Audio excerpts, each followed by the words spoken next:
विधायक डॉक्टर इरफान अंसारी भी इस दौरान मिले हैं, तो लंच पर रणनीति बनेगी। कल चुनाव होने राज्यसभा के, ऐसे में अभी जो तैयारियां लगभग पूरी है, लेकिन शाम को लंच की रणनीति बनाई जा रही है। तमाम शिबू सोरेन से मिलने के लिए मंत्री बादल पत्रलेख और विधायक डॉक्टर इरफान अंसारी पहुंचे उनके आवास पर।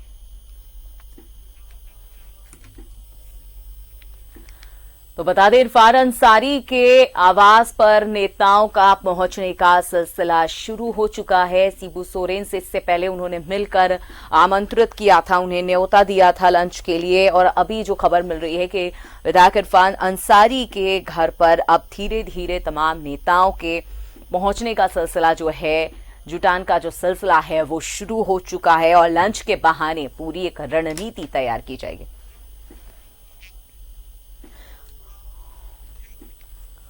और इस पर ज्यादा जानकारी के लिए संवाददाता विपिन हमारे साथ जुड़े हुए हैं। विपिन, आप खुद वहां पर मौजूद हैं इरफान अंसारी के आवास पर। एक लंच पर एक रणनीति की चर्चा होने वाली है, कौन कौन पहुंच रहे हैं वहां पर, एक बार तस्वीरें दिखाइए। ये देखिए, कल राज्यसभा चुनाव के लिए वोटिंग होना है और उस वोटिंग से पहले यूपीए का जो कुनबा है वो खुद को समेटने में और एकजुट करने में लगा हुआ है। इसी कड़ी में कल देर रात मुख्यमंत्री आवास में यूपीए विधायक दल की बैठक हुई थी, जिसमें राज्यसभा चुनाव को लेकर जो हालात है उस पर चर्चा हुई और किस तरह से दोनों सीटों पर विजय हासिल किया जा सके, उसको लेकर भी आपस में मंथन हुआ। हालांकि ये बहुत ही एक असंभव सा टास्क कांग्रेस के लिए लग रहा है अपने उम्मीदवार को जिता पाना। उसके बावजूद अभी हम कह सकते हैं तो ये लंच डिप्लोमेसी के तहत यहाँ पर जो झारखंड में कांग्रेस के वर्किंग प्रेसिडेंट भी हैं, इरफान अंसारी जामताड़ा से विधायक हैं, उनके आवास में भोजन के लिए आज आमंत्रित किया गया है यूपीए के पूरे कुनबे को, जिसमें जो संभावना जताई जा रही है कि मुख्यमंत्री हेमंत सोरेन भी शिरकत कर सकते हैं। इसके अलावा जो झारखंड में राज्यसभा की दो सीटों पर चुनाव के लिए कांग्रेस के ऑब्जर्वर बनाए गए हैं, पीएल पुनिया, उनके वो भी पहुंचेंगे और कांग्रेस कोटे के चारों मंत्री के अलावा यूपीए के तमाम विधायकों के आने का सिलसिला यहाँ पर शुरू हो चुका है। अमिता खुद हमारे साथ इस वक्त इरफान अंसारी भी हैं, हम उन्हीं से जुड़ेंगे और जानेंगे कि आखिर चुनाव से पहले इस तरह का ये लंच डिप्लोमेसी क्यों। इरफान जी, देखिए, लंच डिप्लोमेसी नहीं है ये। जब राज्यसभा चुनाव होता है, कोई भी चुनाव होता है, तो हम लोग एक गेट टुगेदर होते हैं। आप देख लीजिएगा, बिल्कुल सोशल डिस्टेंसिंग का मैंने मेंटेन किया है और बहुत कम लोगों को, जो हमारे वोटर हैं, उनको मैंने बुलाने का काम किया और ये रणनीति बनाई जा रही है। हमारे सीनियर नेता भी आ गए हैं। हम चाहते हैं कि ये सीट हम लोग जीते।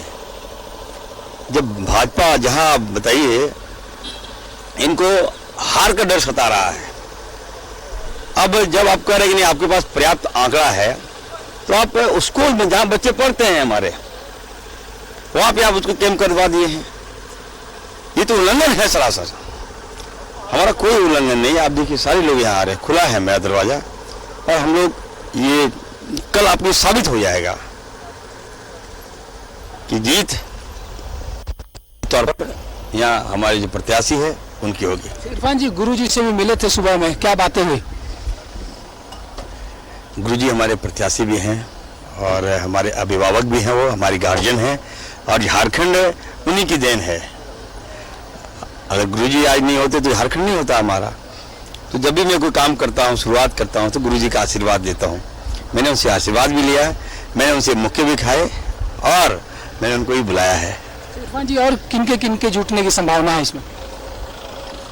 देखिए, मैं बाबूलाल मरांडी जी से मैंने आग्रह किया है कि आप एक सेकुलर नेता हैं, सेकुलर छवि है आपकी और सेकुलर वोट से आप विधायक बने हैं, तो आपके अंदर भी कुछ इंसानियत तो होगा। उस अंदर आत्मा की आवाज से आप बाहर निकलिए और ये साबित कीजिए कि you are a secular leader.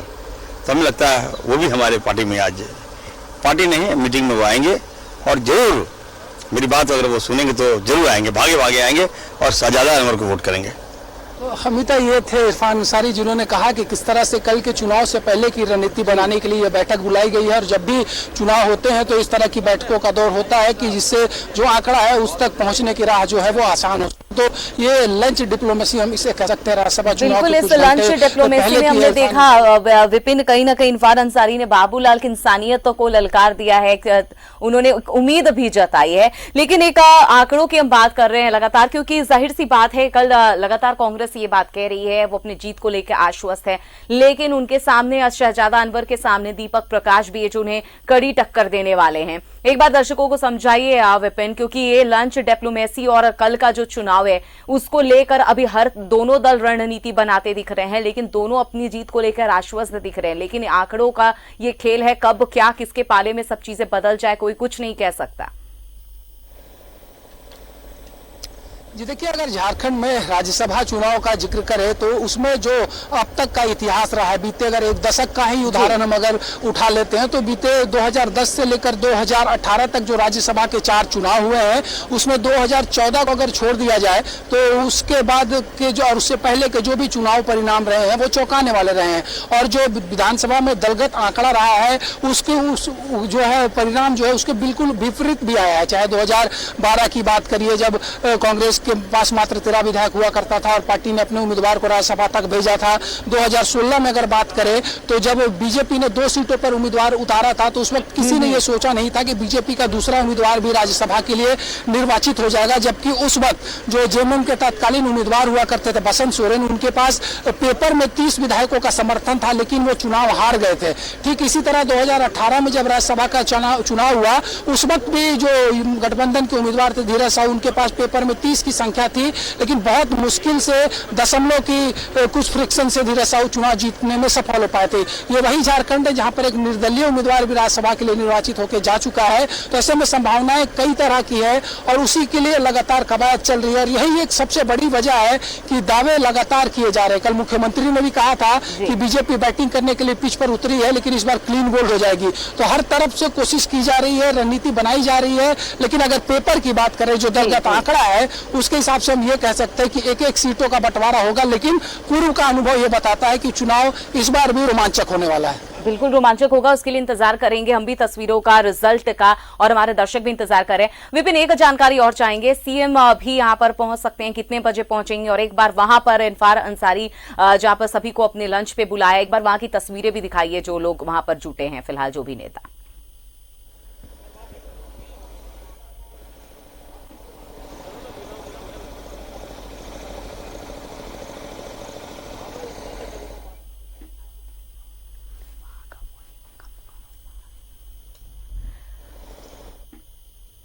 और विपिन, अगर आपको आवाज हमारी मिल पा रही है तो एक बार तस्वीरें दिखाइए इरफान अंसारी के वहां पर आवास पर जो भी लंच के लिए नेता वहां पर जुट रहे हैं, एक बार तस्वीरें दिखाइए। और सीएम कब पहुंचेंगे अगर ये भी जानकारी है अब तो बताएं दर्शकों को।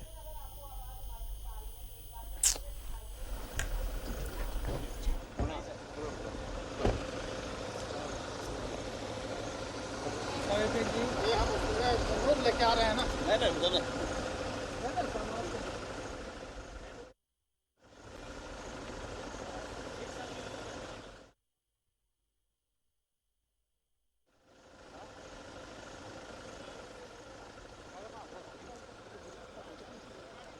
पर रणनीति बनेगी और उसी की तैयारियां जो है हो चुकी है। लंच पर सभी नेताओं को बुलाया गया है, शिबू सोरेन को भी आमंत्रित किया गया है जो खुद एक आपको बताएं कि इसमें प्रत्याशी हैं और ऐसे में उम्मीदवार हैं जेएमएम उम्मीदवार शिबू सोरेन को भी इनवाइट किया गया है इसमें। इसके अलावा जितने भी कांग्रेस कोटे के जेएमएम कोटे के नेता हैं उनको भी इनवाइट किया गया है। तो लंच पर एक रणनीति बनेगी और सीधी तस्वीरें हम आपको एक्सक्लूसिव तस्वीरें दिखा रहे हैं न्यूज़ 11 भारत के स्क्रीन पर। शिबू सोरेन से भी इससे पहले मंत्री बादल पत्रलेख हो या फिर विधायक इरफान अंसारी, उन्होंने मिला था और आमंत्रण दिया था लंच के लिए।